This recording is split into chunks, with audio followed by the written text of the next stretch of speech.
এসো কোরআনের আঙিনায়, এসো শান্তির মোহনায়।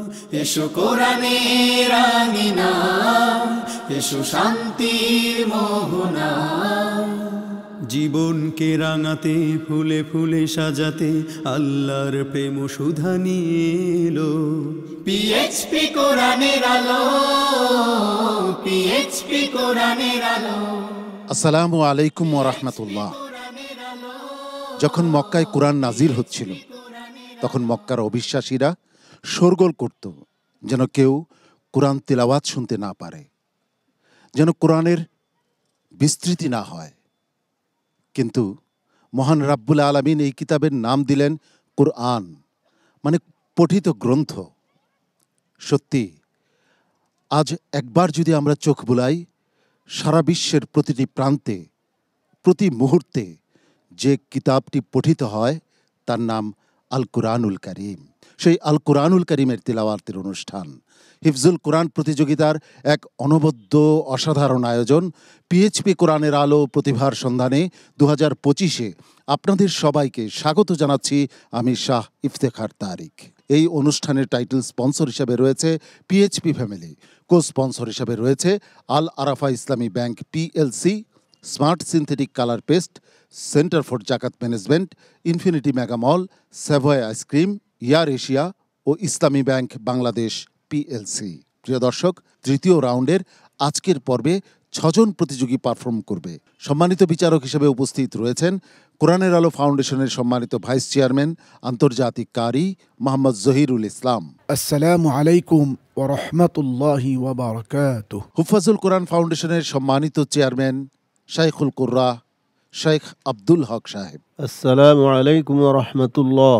আন্তর্জাতিক কারি শোয়েব মোহাম্মদ আল আজহারি। আসসালামু আলাইকুম ওয়া রাহমাতুল্লাহি ওয়া বারাকাতুহু। হাফেজ মাওলানা জাকারিয়া। আসসালামু আলাইকুম ওয়া রাহমাতুল্লাহ। কোরআনের আলো ফাউন্ডেশনের সম্মানিত চেয়ারম্যান মাওলানা আবুল কাসিম। আসসালামু আলাইকুম ওয়া রাহমাতুল্লাহ। কোরআনের আলো ফাউন্ডেশনের সম্মানিত সেক্রেটারি মুফতি মোহাম্মদ মুহিউদ্দিন। আসসালামু আলাইকুম। ওয়ালাইকুম আসসালাম ওয়া রাহমাতুল্লাহি ওয়া বারাকাতুহু। প্রতিযোগীকে মঞ্চে ডাকবার আগে আজকের পর্বের নিয়মটি জানিয়ে দিচ্ছি। সম্মানিত বিচারক পবিত্র কোরআনের যে কোনো জায়গা থেকে একটি আয়াত তিলাওয়াত করবেন। সেই আয়াতটি যে সূরায় রয়েছে সেই সূরার শুরু থেকে প্রতিযোগীকে তিলাওয়াত করে যেতে হবে। প্রথম প্রতিযোগী হিসাবে মঞ্চে ডেকে নিচ্ছি বারহাট্টা নেত্রকোনার প্রতিযোগী হাফেজ সোয়াইবুর রহমান। হাফেজ মোহাম্মদ সোয়াইবুর রহমান আসছে নেত্রকোনা জেলার বারহাট্টা থেকে।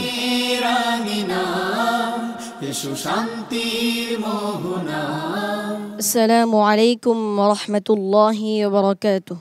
ওয়া আলাইকুম আসসালাম ওয়া রাহমাতুল্লাহি ওয়া বারাকাতুহু।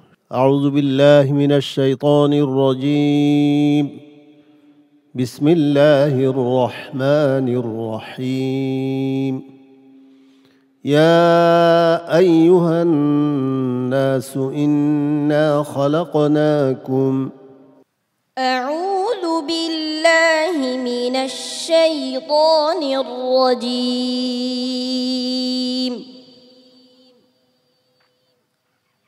بسم الله الرحمن الرحيم.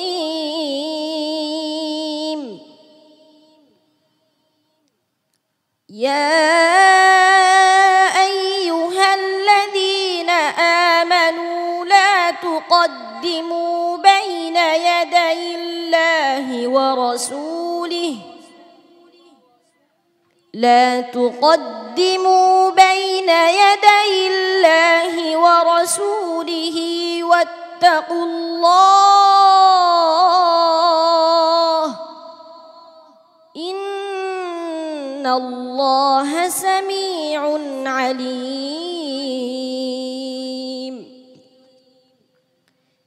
يا أيها الذين آمنوا لا ترفعوا أصواتكم فوق صوت النبي، لا ترفعوا أصواتكم فوق صوت النبي ولا تجهروا له بالقول ولا تجهروا له بالقول كجهر بعضكم لبعض أن تحبط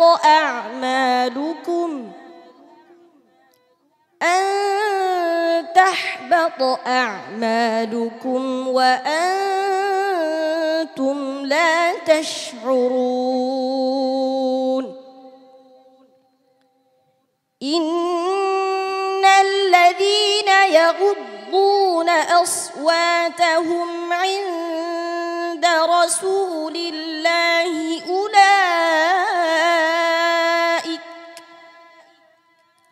أولئك الذين امتحن الله قلوبهم للتقوى لهم مغفرة وأجر عظيم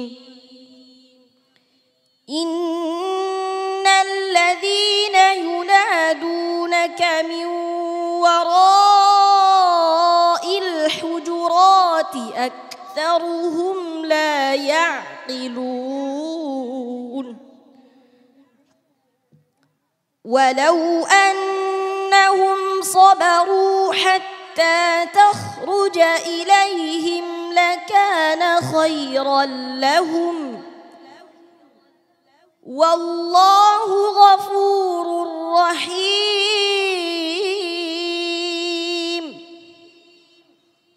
يا أيها الذين آمنوا إن جاءكم فاسق بنبأ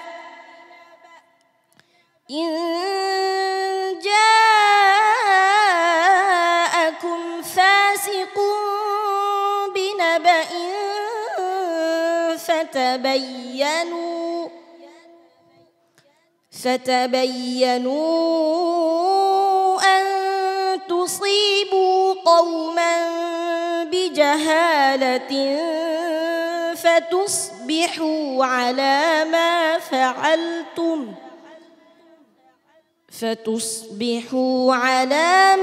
فعلتم نادمين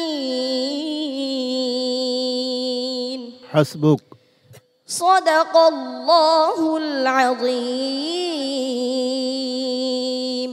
মাশাআল্লাহ মাশাআল্লাহ শোয়েবুর রহমান তার তিলাওয়াতের মধ্যে অন্য রকমের এক রুহানিয়াতের স্বাদ পাচ্ছিলাম। জানি না এই স্বাদ কি সম্মানিত দর্শকবৃন্দ পেয়েছেন কিনা এবং আমাদের উস্তাদরা পেয়েছেন কিনা। উস্তাদজি, শোয়েবের পারফরমেন্স কেমন ছিল? জি আলহামদুলিল্লাহ, খুবই চমৎকার ছিল, কিন্তু আমরা যতটুকু আশা করছিলাম যে তেলাওয়াতটা আরও সুন্দর হবে, সবাইকে মুগ্ধ করবে, সেই পরিমাণ দিতে পারেনি। চেষ্টা করলে হয়তো আরও হবে ইনশাল্লাহ। তুমি এগিয়ে যাও। মোহতারাম কারি জহিরুল ইসলাম, তেলাওয়াত যতটুকু মানের দরকার ছিল কিছুটা কমতি হয়েছে। খুব সাবধানের সাথে পড়তে হবে, সকল কিছু ঠিক রেখে সামনে এগিয়ে যেতে হবে। শোয়েবুর রহমান, অনেক অনেক দোয়া এবং ভালোবাসা তোমার জন্য। আসসালামু আলাইকুম ওয়া রাহমাতুল্লাহি ওয়া বারাকাতুহু। এবারের প্রতিযোগী কক্সবাজার জেলার আইয়ুব বিন সাইদ। হাফেজ আইয়ুব বিন সাইদ আসছে কক্সবাজার থেকে।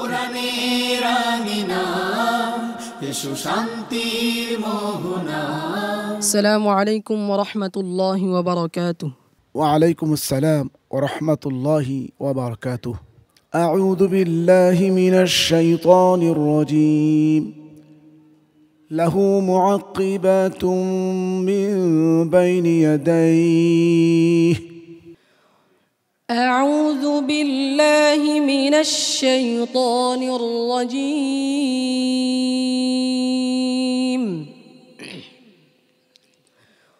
বিসমিল্লাহির রহমানির রহিম।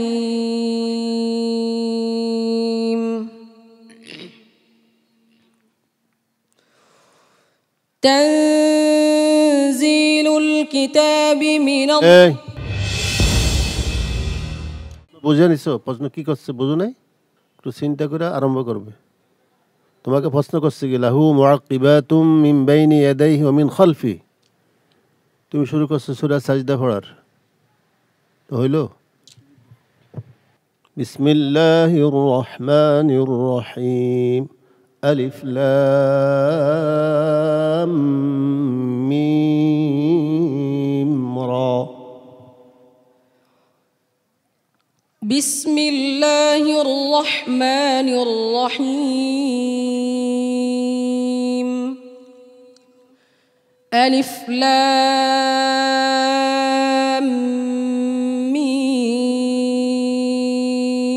را تلك آيات الكتاب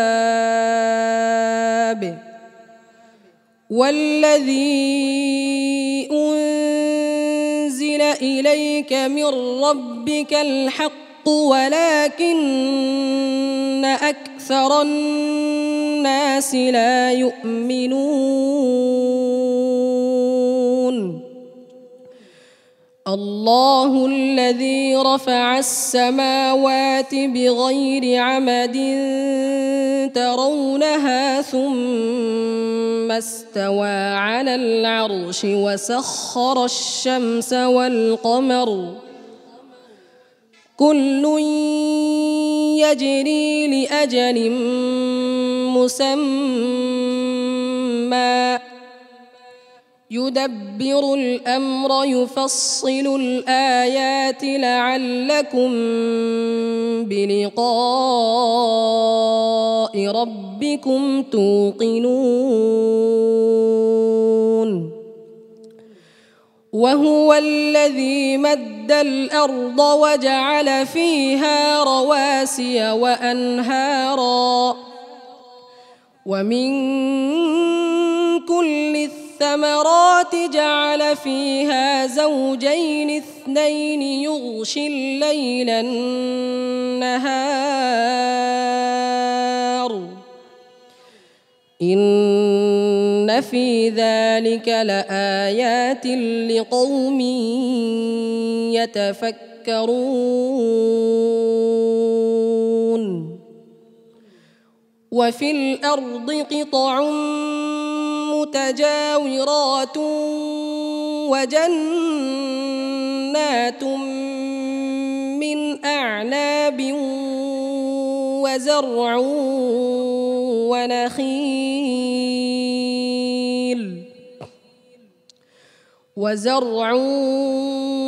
ونخيل صنوان وغير صنوان يسقى بماء واحد ونفضل بعضها على بعض في الأكل إن في ذلك لآيات لقوم يعقلون حسبك صدق الله مولانا العظيم মাশাআল্লাহ আইয়ুব বিন সাইদের তিলাওয়াত শুনছিলাম। কক্সবাজারের প্রতিযোগী আইয়ুব বিন সাইদ কেমন করলো জেনে আসি সম্মানিত বিচারকের কাছ থেকে। সে একজন বিশ্ববিখ্যাত হাফেজের অনুকরণে তেলাওয়াত করে এবং অনেকটাই সে অনুকরণ করতে পেরেছে বিগত সময়গুলোতে। আজকে কি হয়েছে জানি না, সে তেলাওয়াত অনেকটাই ডাউন ছিল, এমনকি যে আজকের নিয়ম সেই নিয়মেও কিছুটা সে ব্যক্ত ঘটেছে। ওস্তাদজি তাকে বলে দিতে হলো, শেষ পর্যন্ত লোকমায় লেগে গেল। ভাগ্যের পরিহাস আল্লাহ পাক কি রাখতে দেখা যাবে ইনশাল্লাহ। আইয়ুব বিন সাইদ, আল্লাহ রাব্বুল আলামিন তোমার সহায় হন, তোমার সাফল্য কামনা করছি। আসসালামু আলাইকুম ওয়া রাহমাতুল্লাহি ওয়া বারাকাতুহু। এবার ডেকে নিচ্ছি পরবর্তী প্রতিযোগীকে, যে এসেছে মোল্লাহাট বাগেরহাট থেকে, হাফেজ জামিল আহমদ। হাফেজ জামিল আহমদ এবারে মঞ্চে। আসসালামু আলাইকুম ওয়া রাহমাতুল্লাহি ওয়া বারাকাতুহু। وعليكم السلام ورحمة الله وبركاته. أعوذ بالله من الشيطان الرجيم وبينهما حجاب. أعوذ بالله من الشيطان الرجيم بسم الله الرحمن الرحيم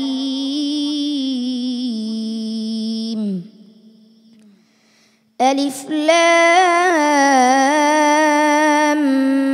ميم صاد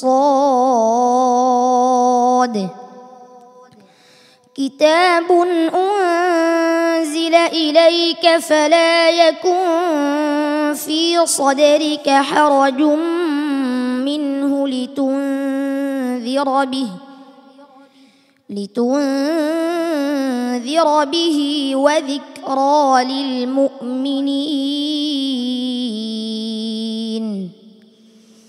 اتبعوا ما أنزل إليكم من ربكم ولا تتبعوا من دونه أولياء قليلا ما تذكرون وكم من قرية أهلكناها فجاءها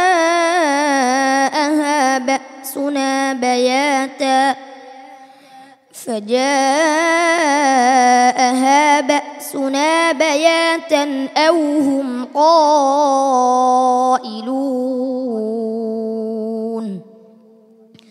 فما كان دعواهم إذ جاءهم بأسنا إلا أن قالوا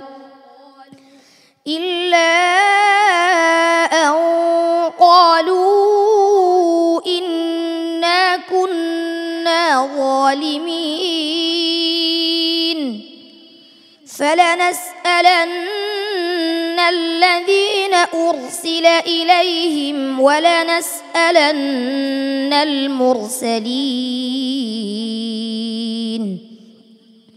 فلنقصن عليهم بعلم وما كنا غائبين والوزن يومئذ الحق فمن ثقلت موازينه فأولئك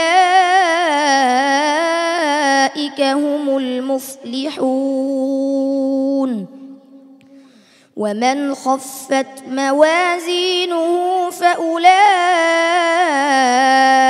الذين خسروا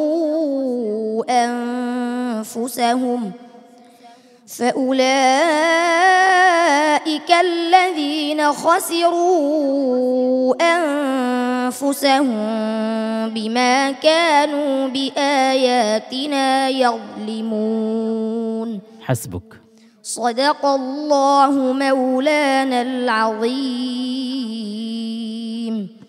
মাশাআল্লাহ। শোয়েব মোহাম্মদ আল আজহারি। মাশাআল্লাহ তাবারাকাল্লাহ। আমি ইতিপূর্বেও বলেছি, জামিল শব্দের অর্থ ও নিজেও জানে, সুন্দর। আল্লাহ তাআলা তোমাকে অনেক সুন্দরভাবে সৃষ্টি করেছেন, পাশাপাশি আল্লাহ তাআলা তোমাকে অনেক সুন্দর নেয়ামত দিয়েছেন যে কোরআনে কারীম আল্লাহ তাআলা তোমাকে পরিপূর্ণ হিফজ করার তৌফিক দিয়েছেন এবং সুন্দর সুর দিয়ে তুমি তেলাওয়াত করতে পারো এবং আজকে তার আলহামদুলিল্লাহ আমরা দেখেছি তুমি নির্ভুল এবং তাজবিদের সহিত সুন্দর তেলাওয়াত করেছো। সম্মানিত বিচারক কারি জহিরুল ইসলাম, আজকে যা শুনেছ তার চেয়ে অবশ্যই ভালো করতে হবে, তাজবিদ, সিফাত, মাখরাজ সব কিছু আর উন্নত করতে হবে। চেষ্টা করে যাও, ইনশাল্লাহ তুমি পারবে ইনশাল্লাহ। মুফতি মোহাম্মদ মহিউদ্দিন, এই সুন্দরের এ মঞ্চে যে তেলাওয়াত করে তুমি আমাদেরকে মুগ্ধ করেছো, আমার দৃঢ় বিশ্বাস এ রহমত মাগফিরাতে নাজাতের মাসে ইফতারের পূর্ব মুহূর্তে দর্শক সারিতেও যারা আছেন তারা সকলে মুগ্ধ হবেন। জামিলের জন্য অনেক অনেক দোয়া ভালোবাসা আমার পক্ষ থেকে। আসসালামু আলাইকুম ওয়া রাহমাতুল্লাহি ওয়া বারাকাতুহু। এবারে মঞ্চে ডেকে নিচ্ছি নোয়াখালীর একজন মেধাবী প্রতিযোগীকে। তার নাম রেদওয়ান আহমদ আইমান। হাফেজ রেদওয়ান আহমদ আইমান আসছে নোয়াখালী থেকে। এসো শান্তির মোহনায়। আসসালামু আলাইকুম ওয়া রাহমাতুল্লাহি ওয়া বারাকাতুহু।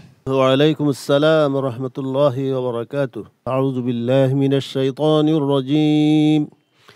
يغشى الناس هذا عذاب أليم.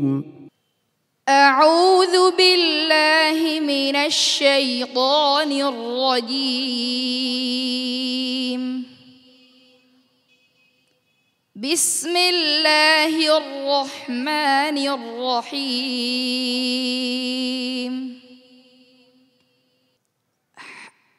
حميم والكتاب المبين. إنا أنزلناه في ليلة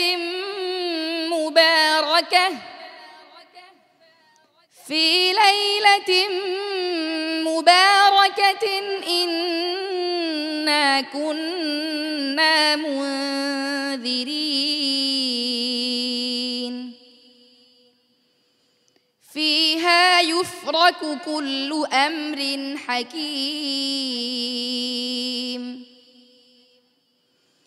أمرا من عندنا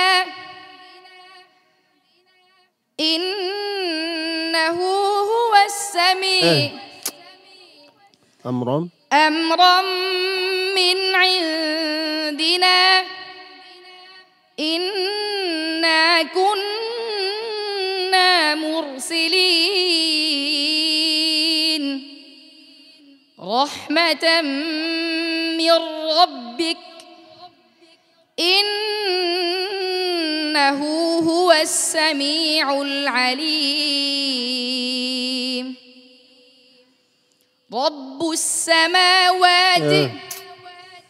رب السماوات والأرض وما بينهما إن كنتم موقنين. لا إله إلا هو يحيي ويميت. ربكم ورب آبائكم الأولين. بل هم في شك يلعبون. فارتقب يوم تأتي السماء بدخان مبين. يغشى الناس هذا عذاب أليم. ربنا اكشف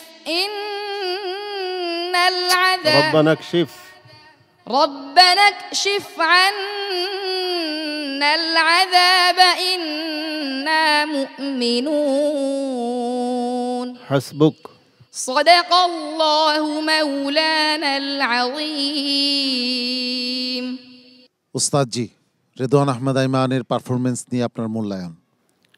আলহামদুলিল্লাহ, রেদওয়ান আইমান এত সুন্দর তেলাওয়াত করে প্রত্যেকটি পর্বে, কিন্তু আজকে কি হলো, আর প্রশ্নের প্রথমে সে অনেকক্ষণ চুপ করে দাঁড়াইছিল, সাথে সাথে উত্তর দেয় নাই। এখানে একটা সন্দেহ আছে। তারপরও দুইটি জায়গায় কি হলো, ইয়াদা বিত্তাম্বি, সতর্ক করা হয়েছে। তুমি আরো সতর্ক থাকা উচিত ছিল না? হাফিজ মাওলানা জাকারিয়া, আজকে তার কিছুটা মিস্টেক হয়ে গিয়েছে। আমি ভেবেছিলাম যে তার কাছ থেকে আমি জানবো কোন মাদ্রাসায় পড়ে, উস্তাদের নাম কি, কিন্তু সে নিজেই বাকরুদ্ধ। আমি তার ব্যথায় আজকে আমি নিজেও ব্যথিত। এখনো তো ফলাফল হয়নি, দেখা যাক কি হয়।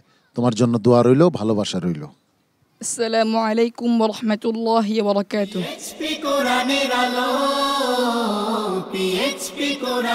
প্রিয় দর্শক, এই পর্যায়ে মঞ্চে ডেকে নিচ্ছি ময়মনসিংহের একজন মেধাবী প্রতিযোগীকে, নাম তার আবু তালহা। হাফেজ আবু তালহা এবারে আসছে মঞ্চে। এসো শান্তির মোহনা। আসসালামু আলাইকুম রহমতুল্লাহি ওয়া বারাকাতুহু। وعليكم السلام ورحمة الله وبركاته. أعوذ بالله من الشيطان الرجيم. يا أيها الناس إنما أنا لكم نذير مبين. أعوذ بالله من الشيطان الرجيم. بسم الله الرحمن الرحيم. يا أيها الناس اتقوا ربكم إن زلزلة الساعة شيء عظيم. يوم ترونها تذهل كل مرضعة عما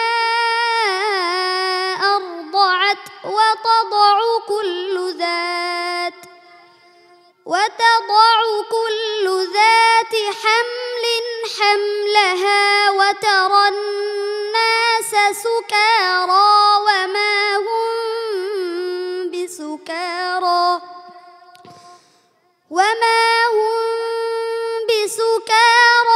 ولكن عذاب الله شديد.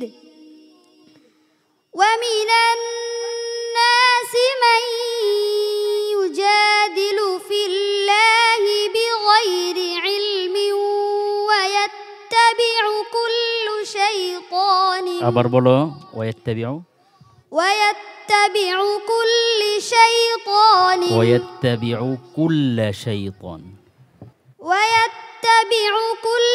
شيطان مريد. كتب عليه أنه من تولاه فأنه يضله ويهديه إلى عذاب السعير. يا أيها الناس إن كنتم في ريب من البعث فإنا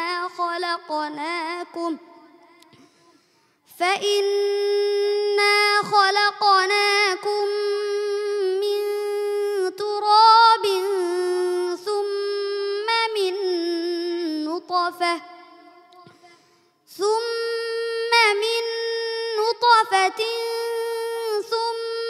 من علقة ثم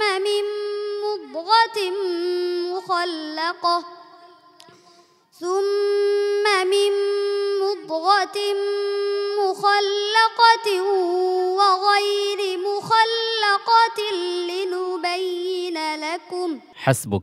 صدق الله مولانا العظيم. মাশাআল্লাহ। আবু তালহার আজকের পারফরমেন্স কেমন ছিল জেনে আসি শোয়াইব মোহাম্মদ আল আজহারির কাছ থেকে। ভুল হতেই পারে, এজন্য যে তোমার খেই হারিয়ে ফেলতে হবে এটা কিন্তু স্বাভাবিক নয়। পরবর্তীতে তাজউইদের প্রতি আরও খেয়াল রাখবে। ওয়া তাদাউ তুমি দুইবার এখানে রিপিট করেছো, দুবারই ভুল বলেছো। ওয়া তাদাউ হয় না, ওয়া তাটা আরও পাতলা হবে। ওয়া তাদাউ, বুঝতে পেরেছো? বারাকাল্লাহু ফিক। মোহতারাম কারি জহিরুল ইসলাম, আজকে যদি একটু কষ্ট লেগে থাকে, আমি মনে করি কষ্টের থেকে শিক্ষা নিয়ে তুমি ভবিষ্যতে অবশ্যই ভালো করবে ইনশাআল্লাহ, আমি আশা করছি। সম্মানিত অতিথি মুফতি মোহাম্মদ মহিউদ্দিন, দেশ গড়ার জন্য তোমাদের মতো খোদা হাফিজদের কি দরকার। আল্লাহ তাবারক ওয়া তাআলা ঘরে ঘরে এ কোরআনে হাফিজ তৈরি করার তৌফিক আল্লাহ পাক দান করুন। রাষ্ট্র তোমাদেরকে প্যাট্রোনাইজ করে আর উন্নত অগ্রগতির পথে নিয়ে যাওয়ার দৃঢ় প্রত্যয় গ্রহণ করার তৌফিক দান করুন। আবু তালহা, মন খারাপ করো না বাবা, দেখা যাক ফলাফল কি হয়। তোমার জন্য শুভকামনা। السلام عليكم ورحمة الله وبركاته আজকের পর্বের সর্বশেষ প্রতিযোগী হিসাবে পারফর্ম করবে হাফেজ শাহরিয়ার রাফি। হাফেজ শাহরিয়ার রাফি আসছে গাজীপুর কালীগঞ্জ থেকে।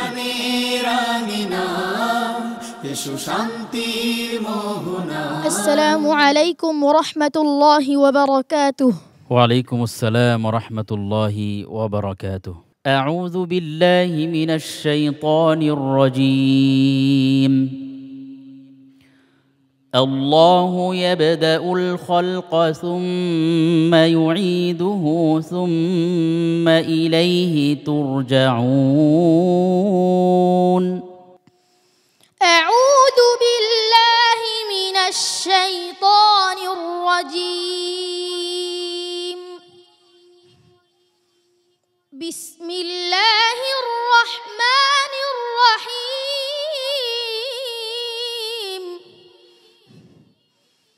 ألف لام ميم. غلبت الروم في أدنى الأرض وهم من بعد غلبهم سيغلبون في بضع سنين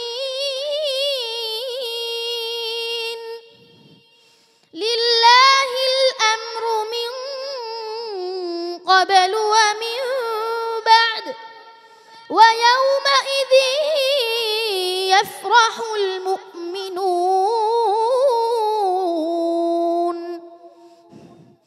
بنصر الله ينصر من يشاء وهو العزيز الرحيم. وعد الله لا يخلف الله وعده ولكن أكثر الناس لا يعلمون. يعلمون ظاهرا من الحياة الدنيا وهم عن الآخرة هم غافلون.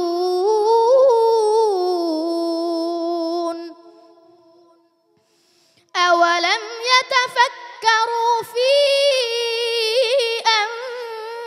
أنفسهم ما خلق الله السماوات والأرض وما بينهما إلا بالحق وأجل مسمى وإن كثيرا من الناس عن آياتنا আবার বলো وإن كثيرا من الناس بلقاء ربهم لكافرون. أولم يسيروا في الأرض فينظروا كيف كان عاقبة الذين من قبلهم كانوا أشد منهم قوة وأثاروا الأرض وعمروها أكثر مما عمروها وجاءتهم رسلهم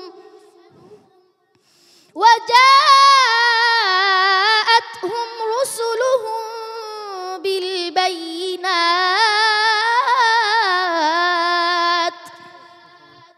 فما كان الله ليظلمهم ولكن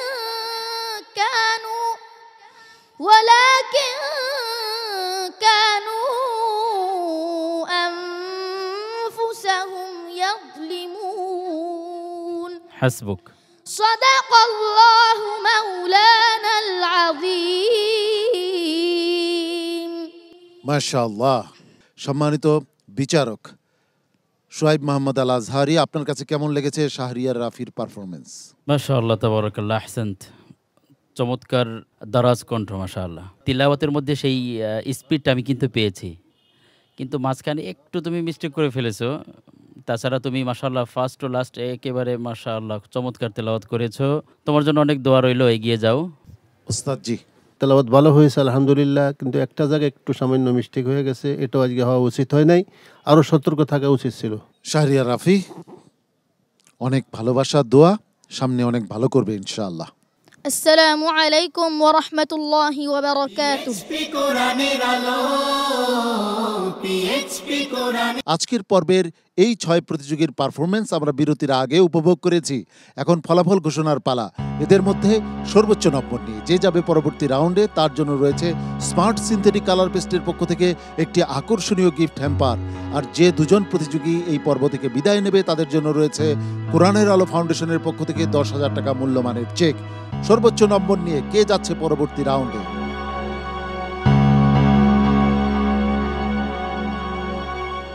সর্বোচ্চ নম্বর নিয়ে পরবর্তী রাউন্ডে চলে যাচ্ছে বাগেরহাটের প্রতিযোগী জামিল আহমদ। জামিল আহমদ, অনেক অনেক অভিনন্দন তোমাকে, তুমি যাচ্ছ পরবর্তী রাউন্ডে সর্বোচ্চ নম্বর নিয়ে। তোমার জন্য স্মার্ট সিনথেটিক কালার পেস্টের গিফট হ্যাম্পারটি মঞ্চে নিয়ে আসছে ছোট্ট শিশু সিবগাতুল্লাহ রুসাইফি।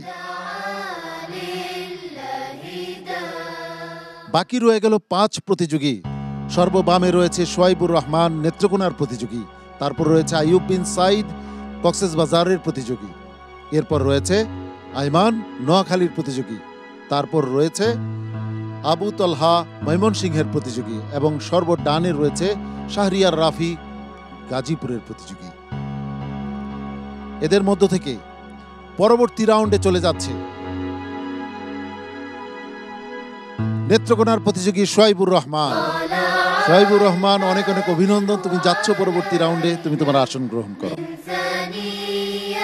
4 প্রতিযোগীর মধ্য থেকে এখন বিদায় নিচ্ছে নোয়াখালীর প্রতিযোগী রেদওয়ান আহমদ আইমান। অনেক সমবেদনা তোমার জন্য। তুমি স্পেশাল এপিসোড থেকে উঠে এসেছিলে এবং ভালো পড়ছিলে, কিন্তু আজ দুর্ভাগ্যজনকভাবে তুমি বিদায় নিলে। ইনশাআল্লাহ ভবিষ্যতে আরো ভালো হবে সেই প্রত্যাশা রাখছি। আমার ডান পাশে যে 3 জন রয়েছে, এই 3 জনের মধ্য থেকে পরবর্তী রাউন্ডে চলে যাচ্ছে গাজীপুরের প্রতিযোগী শাহরিয়ার রাফি। শাহরিয়ার রাফিকে অভিনন্দন, তুমি যাচ্ছ পরবর্তী রাউন্ডে, তুমি তোমার আসন গ্রহণ করো। আইয়ুব বিন সাইদ এবং আবু তলহার মধ্যে কে যাচ্ছে পরবর্তী রাউন্ডে আর কে বিদায় নিচ্ছে? কক্সবাজারের প্রতিযোগী আইয়ুব বিন সাইদ এবং ময়মনসিংহের প্রতিযোগী আবু তলহা, এ দুজনের মধ্য থেকে কে বিদায় নিচ্ছে আর কে পরবর্তী রাউন্ডে যাচ্ছে? আইয়ুব বিন সাইদ, তুমি যাচ্ছ পরবর্তী রাউন্ডে। অনেক অনেক অভিনন্দন আইয়ুব বিন সাইদকে। অনেক বড় একটা হাফ ছাড়লো আইয়ুব বিন সাইদ। যাও, তুমি তোমার আসন গ্রহণ করো। আর ছোট্ট প্রতিযোগী, আমার প্রিয় একজন প্রতিযোগী আবু তলহা, সে এই পর্ব থেকে বিদায় নিল।